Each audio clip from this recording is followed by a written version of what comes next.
Mereka mengirimku ke penjara dengan keamanan paling buruk di negara bagian Washington. Aku menyadari ada seorang pria yang selalu menatapku. Dia tampaknya seorang pria kulit putih, dia berkumis panjang.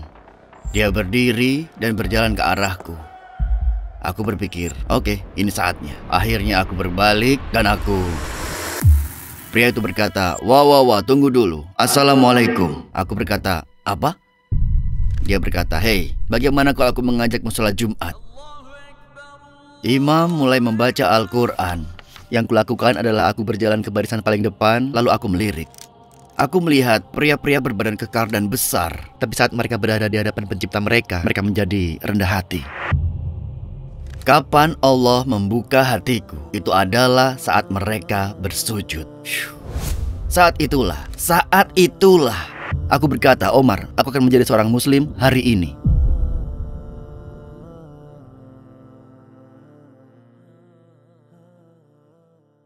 Assalamualaikum Saudara Ali, yang juga dikenal sebagai Maliki Klik. Terima kasih banyak telah menerima undangan kami. Kami sangat senang kamu bisa bersama kami, dan terima kasih telah menyambut kami. Aku ingin memulai dengan bertanya, siapakah Ali? Bisakah kamu ceritakan secara singkat tentang kehidupanmu? Namaku Ali, umurku 51 tahun. Aku lahir dan besar di California Selatan. Sekarang kami tinggal di kota Oklahoma. Aku dibesarkan sebagai seorang Kristen evangelis selama 19 tahun dalam hidupku. Aku menjadi seorang muslim 32 tahun yang lalu pada tahun 1991. Aku seorang sopir truk. Selain itu, aku punya akun TikTok yang bernama Maliki Klik. Dan aku punya sekitar 372.000 followers. Aku berdakwah di sana. Hal utama yang ingin aku lakukan di akun TikTokku adalah mengajak muslim kembali kepada Islam. Karena banyak orang yang merasa mereka tidak pantas karena mereka sudah jauh dari Islam. Aku bilang ke mereka, Innallaha ghafurur rahim. Allah itu maha penyayang. Jadi kembalilah. Meskipun kamu tidak sholat atau tidak hidup sesuai dengan yang seharusnya, kembalilah, tidak apa-apa. Bagaimana kehidupan beragamamu dulu? Dulu aku percaya pada kekristenan dan Yesus sebagai Tuhan dan anak Tuhan. Karena begitulah caraku dibesarkan. Apa yang membuatmu mulai meragukan keyakinanmu? Jadi sepertinya aku harus mulai dari awal perjalanan evangelisku. Yang terjadi saat itu, orang tuaku bercerai saat aku berumur 1 tahun. Mereka masih sangat muda. Biasanya aku tinggal bersama ibuku. Di suatu musim panas, aku mengunjungi ayahku dan dia berkata, kita akan pergi ke gereja. Nah, saat bersama ibuku, kami tidak pernah pergi ke gereja. Mungkin hanya saat Natal atau Paskah, 2 kali setahun. Atau kalau ada masalah dalam hidup kami baru pergi ke gereja. Namun, kali ini berbeda. Saat aku mengunjungi ayahku, dia memberitahuku bahwa dia telah menyerahkan hidupnya kepada Kristus. Itu hal yang belum pernah kudengar seumur hidupku. Apa maksudnya menyerahkan hidupmu pada Kristus? Dia mulai bercerita tentang darah Yesus, aku diselamatkan, dan ini dan itu. Saat itu aku berusia 7 tahun. Aku seorang anak laki-laki berusia 7 tahun yang berpikir, apa maksud ayah? Ayahku berkata, akan kutunjukkan apa yang kumaksud. Kami pun pergi ke gereja. Bahkan sebelum kami masuk ke dalam gereja, kami berada tepat di luar pintu. Aku mendengar teriakan dan jeritan, musik dan tangisan. Aku lari keluar dari gereja dan berkata, ini menakutkan. Tidak mungkin aku menjadi bagian dari ini. Lalu ayah mengejarku. Tidak, ini. Dia mencoba menjelaskan padaku apa yang mereka lakukan. Tapi aku sebagai anak 7 tahun tidak pernah memahaminya. Aku selalu percaya pada Tuhan sejak hari pertama. Tidak pernah sekalipun dalam hidupku aku bertanya, bagaimana kalau tidak ada Tuhan? Aku tidak pernah punya masalah itu dalam hatiku. Aku membaca Alkitab dan aku membaca sebuah ayat tentang Yakub di mana Yakub berkata, ayat pertama yang aku baca adalah, engkau tidak tahan memandang wajahku, sebab tidak ada orang yang memandang aku dapat hidup. Lalu aku berpikir, tapi orang-orang menyebut Yesus Tuhan dan mereka semua melihat Yesus, tapi tidak ada yang mati saat melihat Yesus. Ayatnya berbunyi, engkau tidak tahan memandang wajahku, sebab tidak ada orang yang memandang aku dapat hidup. Aku membalik halaman ke ayat lain, kisah lain tentang Yakub. Tidak hanya Yakub melihat Tuhan, dia malah bergumul dengan Tuhan. Dia bergumul, menahan Tuhan di paha, dan berkata kepada Tuhan, aku tidak akan melepaskanmu sampai engkau memberkatiku. Oke, sebentar. Kamu baru saja mengatakan bahwa jika seseorang melihat Tuhan, tidak ada seorang pun yang bisa hidup setelah itu. Oke, jadi kenapa Yakub masih hidup setelah itu? Kenapa Tuhan memiliki bentuk yang bisa kamu pegang? Kenapa Tuhan yang Maha Kuasa tidak bisa melepaskan diri dari Yakub? Kisah itu berlanjut. Lalu apa yang aku lakukan? Aku yang berusia 14 tahun mengangkat tangan. Pendeta mendekat dan berkata, apa yang ingin kau tanyakan? Aku menunjukkan 2 ayat itu dan reaksinya adalah, aku bahkan tidak tahu itu ada di Alkitab. Lalu aku bilang, apa? Tapi kamu kan pendeta Injil. Kamu yang seharusnya mengajarkan kami tentang Alkitab. Sebagai anak berusia 14 tahun, aku bertanya kepadanya, bagaimana aku bisa meluruskan ini? Bagaimana aku bisa memahami ini? Bagaimana aku hidup dan percaya sebagai seorang Kristen setelah membaca pertentangan ini? Lalu bagaimana kehidupanmu setelah itu? Dan bagaimana perjalananmu menuju Islam dimulai? Aku pindah dari rumah ayahku, kembali tinggal dengan ibuku, yang artinya tidak ada lagi agama, bisa melakukan apapun yang aku mau. Yang terjadi selanjutnya adalah hidupku mengalir. Aku percaya pada Tuhan, tapi bukan dalam kekristenan, bukan dalam Tritunggal, bukan dengan Yesus sebagai Tuhan atau anak Tuhan. Hidupku hanya mengalir begitu saja. Aku bergaul dengan orang-orang yang tidak baik. Aku berjalan tanpa tujuan. Aku tidak punya arah karena tidak ada agama yang bisa, atau kekristenan khususnya, tidak bisa menunjukkannya. Aku hanya bertahan seperti itu. Aku rasa kamu bisa menyebutnya monoteisme, tanpa arah, tanpa petunjuk. Begitulah aku hidup. Jadi aku bergaul dengan orang-orang itu dan aku berusia 19 tahun. Suatu malam kami melakukan hal yang seharusnya tidak kami lakukan. Salah satu temanku berkata, aku tahu tempat yang bisa kita rampok. Ayo bawa pistol dan berangkat. Hal penting yang perlu diingat adalah aku punya pekerjaan, aku punya uang di rekeningku. Aku tidak perlu merampok, tapi ada sesuatu yang hilang dalam hidupku. Tidak ada Tuhan dalam hidupku, tidak ada tujuan dalam hidupku. Itulah yang ingin aku katakan. Lalu, aku melakukannya. Jika seseorang bertanya padaku, kenapa kamu melakukan perampokan bersenjata itu? Aku akan bilang, hanya untuk senang-senang. Karena aku hampa. Tidak ada apa-apa dalam diriku. Aku tidak punya siapa-siapa yang memberitahuku. Tidak ada konsekuensi. Tidak ada keyakinan. Aku hampir tidak bertahan. Lalu, kami melakukan perampokan itu. 24 jam kemudian, kami ditangkap. Aku belum pernah ditangkap atau masuk penjara seumur hidupku. Towards Eternity membutuhkan dukunganmu. Kami organisasi non-profit yang bertujuan menyebarkan pesan-pesan Islam ke seluruh dunia dalam 10 bahasa. Dengan dukunganmu, kamu bisa membantu orang-orang masuk Islam, meninggalkan yang haram, memulai salat, mengenakan hijab, belajar membaca Al-Quran, dan sebagainya. Hanya dengan berdonasi $1 per hari, kamu mendapat kesempatan beramal baik, insya Allah. Donasi melalui Towards Eternity, dan jangan lewatkan kesempatan emas ini. Aku tidak punya pistol, aku tidak punya senjata, aku tidak menyandra siapapun atau mengarahkan senjata atau apapun. Yang aku lakukan hanyalah mengangkat komputer, perhiasan, dan uang ke dalam mobil. Lalu pengacara datang kepadaku dan berkata, kamu akan dituntut sekitar 8-10 tahun. Apa maksudmu? Penjara dengan keamanan tertinggi 8-10 tahun? Aku hidup bersama para penjahat, dengan binatang buas, dengan monster. Aku sendiri juga seperti monster. Aku sudah tidak peduli lagi. Aku hanya butuh sesuatu dalam hidupku untuk mengisinya. Mereka mengirimku ke sekolah gladiator, penjara dengan keamanan tertinggi yang paling buruk di negara bagian Washington. Nama penjara itu adalah Walla Walla. Pada hari aku masuk ke Walla Walla, aku merasa takut. Aku berusia 19 tahun, aku belum pernah masuk penjara seumur hidupku. Aku tidak tahu budaya di penjara, aku tersesat. Ada Supermax dan ada keamanan tertinggi tepat di bawahnya. Supermax adalah untuk teroris, pembunuh berantai, dan semacamnya. Mereka menempatkanku di penjara dengan keamanan tertinggi di Walla Walla. Di hari pertama aku masuk penjara, ada sebuah geng bernama White Aryan Brotherhood mendekatiku dan berkata, kamu terlihat seperti orang kulit putih. Apakah kamu benar-benar kulit putih? Dan aku berkata, aku? Mungkin aku hanya punya 1 atau 2 teman kulit putih. Sebagian besar temanku adalah orang Filipina, orang kulit hitam, atau Hispani. Pertanyaan itu terasa aneh bagiku, tapi aku menjawab, ya, aku memang orang kulit putih. Dia berkata, oke. Lalu dia bersama 3 orang lainnya, dan dia mengambil selimut dan handukku, dan membawakan semuanya ke dalam selku. Seraya membuat pengumuman saat kami berjalan di lorong. Dia bersama kita. Ada orang kulit putih baru. Sambil berjalan dia berkata, orang ini bersama kita, oke? Untuk memberitahu orang-orang lainnya. Aku menjalani hidup begitu saja selama berbulan-bulan. Aku ditanya, apakah aku mau pergi ke gereja? Aku bilang tidak. Mau Alkitab? Aku bilang tidak. Aku membaca tentang agama-agama lain. Aku membaca tentang Yudaisme. Aku membaca tentang Hinduisme selama sekitar 5 menit. Aku membaca sebuah buku dan aku langsung berkata, ini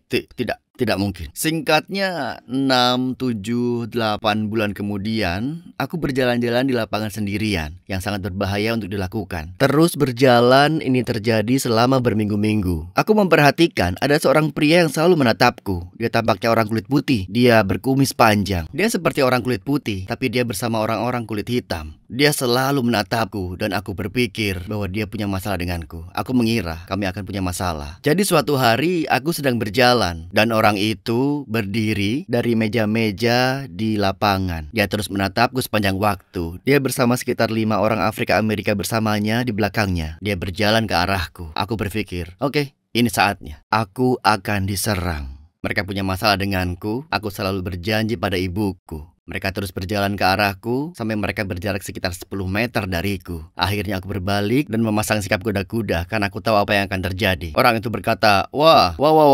Tidak, bukan seperti itu. Assalamualaikum. Aku berkata, apa?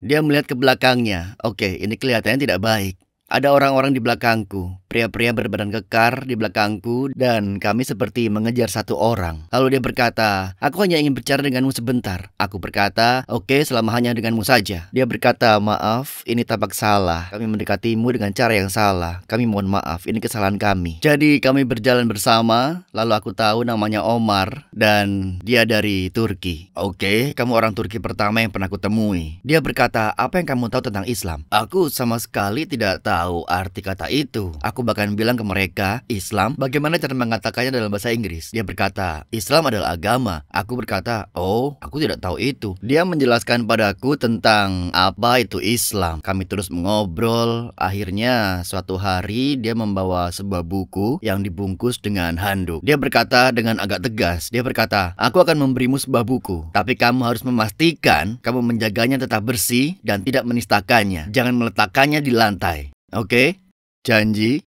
Karena aku akan memberimu buku. Aku bilang, tentu Omar, buku apa? Lalu dia membuka pembungkusnya dan itu adalah Al-Quran berwarna biru dengan tulisan emas. Dia berkata, ini hadiah dariku untukmu. Sekarang Al-Quran ini milikmu. Aku membungkusnya kembali dan bilang, terima kasih Omar, terima kasih banyak. Aku kembali ke selku dan membuka buku itu. Hal pertama yang kulakukan adalah aku membuka daftar isi dan mencari nama-nama. Musa, Isa, Ibrahim, Ishak, Yusuf, Yakub, semua nama-nama itu. Pikiran pertamaku adalah, ya Tuhan, ini sama seperti Alkitab. Jika ini sama seperti Alkitab, berarti ini tidak benar. Pasti ada kontradiksi-kontradiksi di dalamnya. Ini orang-orang yang sama. Ini, oh Tuhan, apa yang Omar katakan itu benar. Sekarang, aku tidak tahu. Aku buka Al-Quran dan kubaca ceritanya. Bab pertama yang kubuka adalah Ar-Rahman. Dan aku membacanya dan aku bahasa cara penyampaian Al-Quran itu sangat unik bagiku. Dan aku berpikir cara penulisan buku ini luar biasa. Aku baca Al-Quran dan terus membaca Al-Quran. Pada hari ketiga, aku benar-benar fokus membaca Al-Quran. Aku benar-benar berkomitmen untuk membacanya berjam-jam. Lalu teman sekamarku bilang, kamu tidak mau makan malam? Aku jawab, makan malam, sambil menengok dari Al-Quran yang sedang kubaca. Aku bilang, makan malam? Dia jawab, iya, kamu baca buku itu dari pagi. Mau makan atau tidak? Aku bilang, iya, aku harus makan. Aku tutup Al-Quran itu, lalu pergi sambil berpikir, wow, aku benar-benar suka buku ini. Kenapa? Ini bukan Kristen, tapi isinya hampir sama. Apa yang terjadi? Minggu-minggu berlalu, mungkin 2 atau 3 bulan. Omar mendekatiku dan bilang, kawan, bagaimana jika kamu ikut sholat Jumat? Aku jawab, sholat Jumat? Aku tidak paham maksudmu Omar. Iya, sholat Jumat ini seperti ibadah minggu. Kamu tahu kan? Oke, bagi muslim itu di hari Jumat. Kamu mau ikut tidak? Lalu aku bilang, oke, tapi aku harus mengajukan izin dulu ke petugas supaya aku bisa ikut. Aku mengajukan izin, menulis permintaan. Aku ingin mengikuti sholat Jumat. Tidak sampai beberapa jam setelah aku mengajukan izin, petugas memanggilku. Aku bilang, ada apa ini? Aku masuk ke kantor petugas itu. Dia memegang surat izinku. Benarkah kamu yang membuat surat izin ini? Aku melihatnya dan menjawab, ya, memang benar. Kamu mau ikut sholat Jumat bersama orang-orang kulit hitam?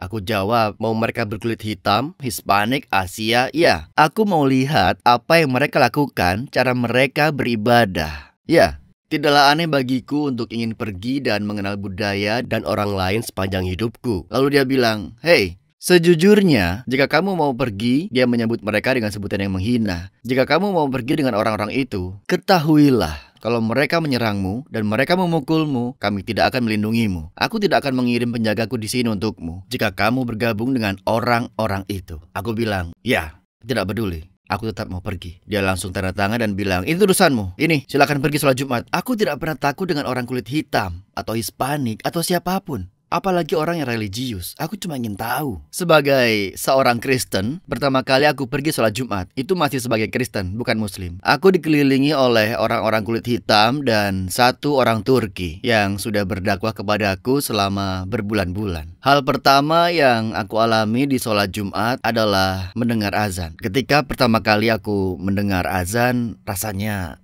langsung menusuk ke hatiku. Aku menoleh ke Omar dan berkata, "Omar, lagu indah apa ini yang sedang dinyanyikan oleh orang itu?" Dia bilang, "Ini bukan lagu, ini adalah panggilan sholat." Dia mulai menerjemahkan apa yang tadi diucapkan, dan aku hanya bisa bilang, "Indah sekali.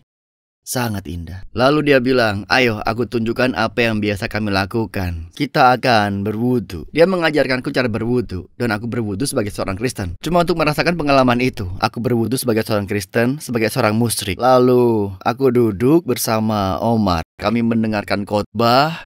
Kemudian tiba waktunya untuk sholat. Lalu Omar bilang padaku, "Dengar, kamu duduk di samping saja, kami akan sholat." Aku bilang, "Tunggu dulu, sebelum kita mulai, aku ada beberapa pertanyaan. Ketika kalian sholat, kalian bilang imam berdiri di depan dan membaca Al-Quran. Apakah dia membaca dari buku? Apakah dia menghadap kalian dan membaca untuk orang-orang?" Dia bilang, "Tidak, imam ini sudah hafal seluruh Al-Quran." Aku bilang, "Omar, buku yang tebal seperti ini yang kamu kasih, dia sudah hafal semuanya?"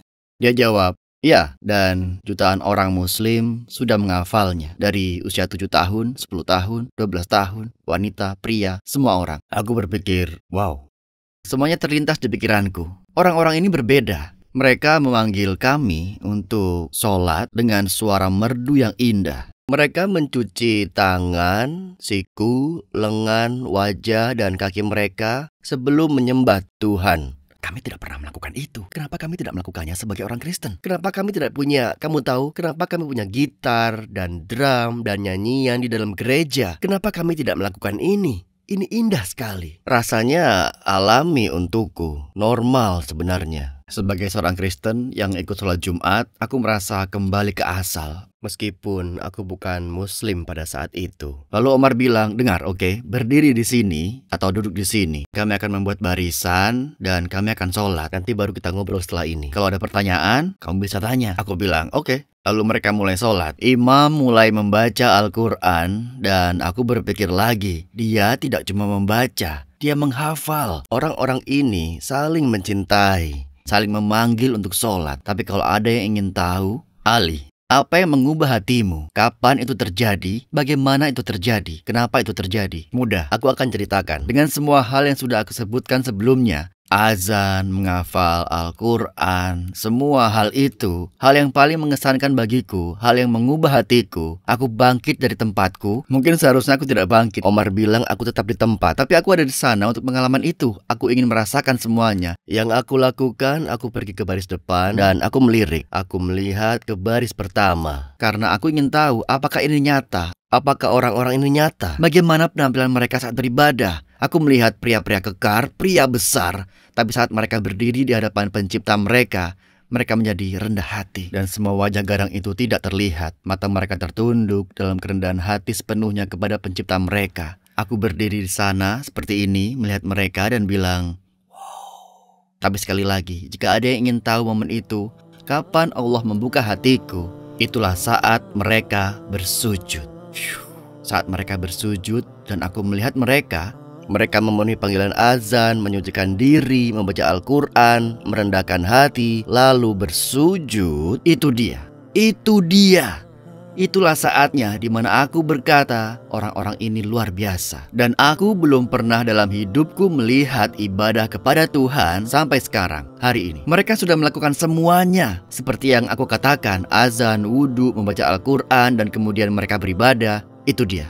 Aku bilang, "Omar, aku harus jadi Muslim hari ini dan kamu harus..." Aku tidak tahu kalau ada cara lain orang-orang Muslim kulit putih di dunia ini. Tapi hari ini kamu akan membuat pengecualian untukku. Aku tidak akan pergi dari sini kecuali kamu mengajarkanku menjadi Muslim. Aku akan menjadi seorang Muslim hari ini. Aku tidak tahu kalau ada Muslim kulit putih lain di dunia ini. Aku pikir ini cuma untuk kamu tahu, karena yang aku lihat cuma orang kulit hitam dan satu orang Turki. Aku sama sekali tidak tahu tentang Islam. Dia sendiri menundukkan kepala dan mulai menangis. Omar bilang, "Subhanallah, Subhanallah, tentu saja kamu bisa jadi muslim. Pada hari itu, hari Jumat di tahun 1991, aku bersyahadat, asyhadu alla ilaha illallah wahdahu la syarikalah wa asyhadu anna Muhammadan abduhu wa rasuluh.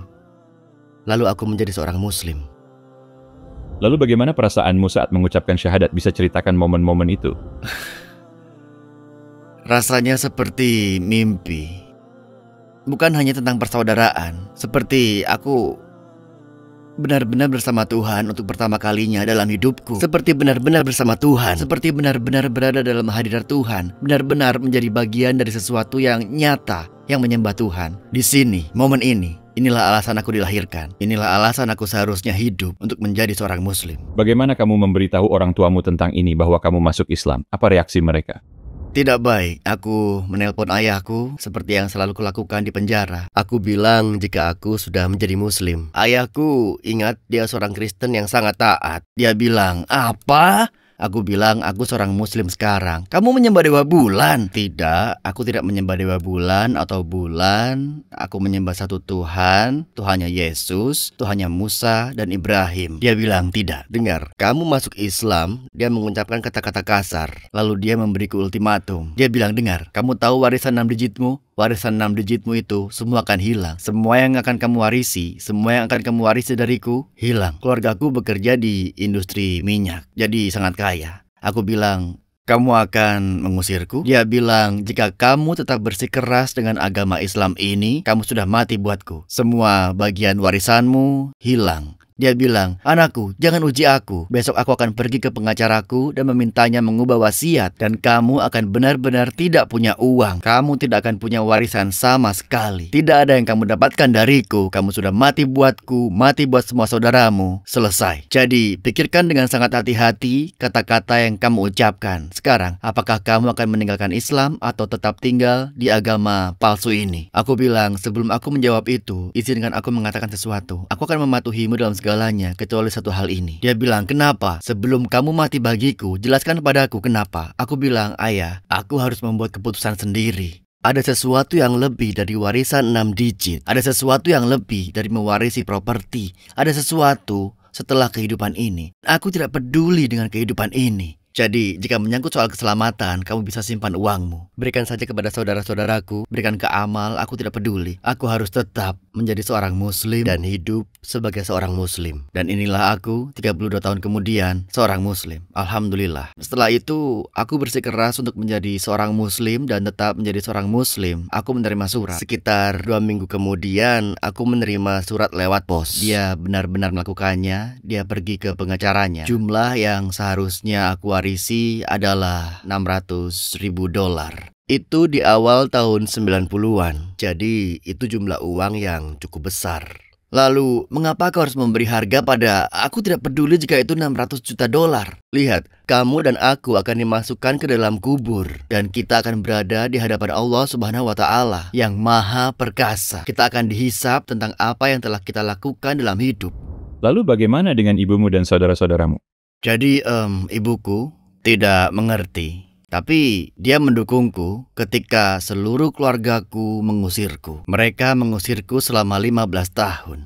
Selama 15 tahun. Tidak ada yang berbicara padaku kecuali ibuku. Aku sebenarnya tinggal bersama ibuku setelah aku keluar dari penjara selama beberapa bulan. Saat aku keluar dari penjara, aku pergi ke masjid untuk pertama kalinya. Masjid di luar penjara. Orang pertama yang datang adalah imam. Aku memberitahunya tentang keluargaku, dan aku memberitahunya tentang warisan. Aku memberitahunya tentang semuanya. Apa yang tidak aku tahu adalah ada 2 saudara dari Saudi Arabia yang berada di belakang kami mendengarkan seluruh cerita. Dan hidupku benar-benar, aku tidak tahu posisiku sebagai seorang muslim Amerika kulit putih. Aku tidak tahu karena menjadi seorang muslim Amerika kulit putih dulu tidak umum sebelum peristiwa 9/11. Dan 2 saudara ini, satu bernama Khalid, satu lagi bernama Abdurrahman. Keduanya mendekatiku dan berkata, kami akan merasa terhormat jika kamu membawa barang-barangmu. Kami punya kamar khusus untukmu di rumah kami. Kamu bisa jadi tamu kami, kamu tidak perlu membayar. Kamu akan kami biayai sepenuhnya, kami akan mengurus segala kebutuhanmu. Kami akan mengajarkan Islam, semuanya. Aku bilang, tentu, oke. Jadi aku pindah ke rumah Khalid dan Abdurrahman. Mereka mengajarkanku Islam, mereka membiarkanku tinggal. Singkat cerita, setahun kemudian aku bisa mandiri dan aku mendapatkan apartemenku sendiri. Khalid dan Abdurrahman kembali ke Saudi Arabia. Dan ketika mereka kembali ke Saudi Arabia, seseorang berkata, tahukah kamu siapa kedua orang ini? Aku bilang, ya, Khalid dan Abdurrahman. Dia berkata, tapi tahukah kamu siapa mereka sebenarnya? Aku bilang, apa maksudmu? Kedua orang yang telah kamu tinggali selama setahun ini adalah keturunan dari keluarga Nabi Shallallahu Alaihi Wasallam, dan kamu telah menjadi tamu Ahlul Bait. Kamu tinggal bersama mereka dan belajar Islam dari mereka. Aku sama sekali tidak tahu bahwa aku telah tinggal bersama mereka, tapi mereka adalah orang-orang yang paling sopan, paling peduli, paling penuh kasih yang pernah aku temui hingga saat ini dalam hidupku. Aku tinggal bersama mereka sepanjang waktu. Bagiku itu adalah anugerah dari Allah, tapi aku baru mengetahuinya belakangan.